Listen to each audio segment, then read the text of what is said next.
Bwana Yesu iko kutope sana, asifiwe, ahimidiwe milele na milele. Amen. Mungu amenipatia ujumbe kwa ajili ya kanisa lake. Kanisa lake atake mwili wa Kristo, sio community fulani, sio dini fulani, sio eglise lokal fulani, bali kanisa lake ulimwenguni kote, mwili wake yeye Kristo ambaye yeye ni kichwa. Amenipatia ujumbe huu asubuhi ya leo tarehe 21 mwezi wa 8 mwaka huu wa 2021, le 21 août 2021.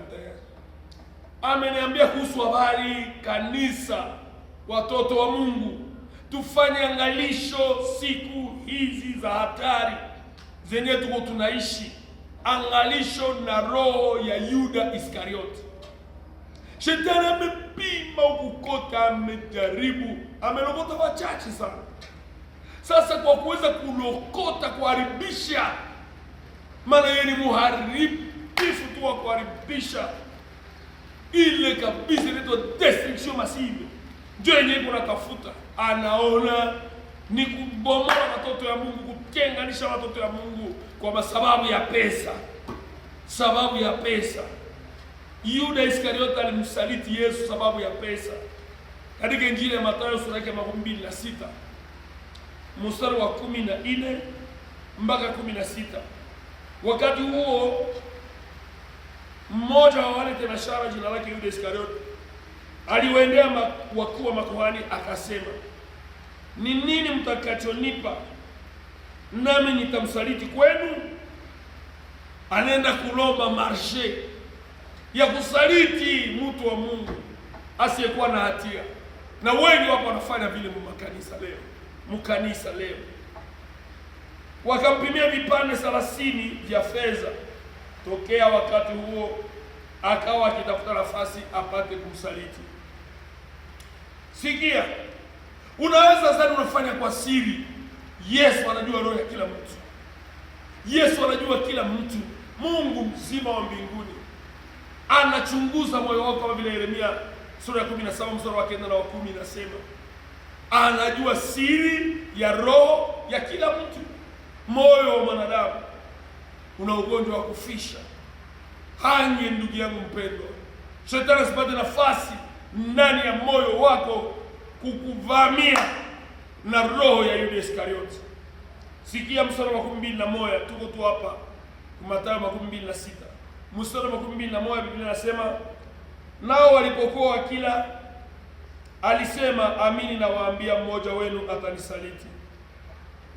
Walipokuwa wakila, Yesu alikuwa anakula peke, anasema pluriel, anasema kwa wingi, walipokuwa wakila, y compris na Yuda Iskarioti. Maana mwenyewe unakula naye, na njoo ule mwenye shetani anaweza pitia kusaliti. Basi hawezi pitia mbali kwa mtu mwenye hawezi kukupata, anapitia wa karibu na wewe. Mimi sijasema kila mtu mwenye yuko karibu yako mpendwa wangu unanifuata amefanya na hiyo roho ya Yuda Iskarioti. Anaweza. Kwa hiyo kwa maombi na kwa upako wa Roho Mtakatifu, karama ya ufunuo inaweza kufanya ile karama, inaweza kufanya unatambua roho yake. Lakini kama ni wewe sasa mwenye uko pembeni ya mtu wa Mungu, mwenye shetani unajaribu namna ya kutaka kumsaliti, mtu unakula naye, huyo kama ni roho ya Yuda Iskarioti, hange pinge ile roho, kimbie ikuache huru upate kutumikia Mungu wa uhuru wote.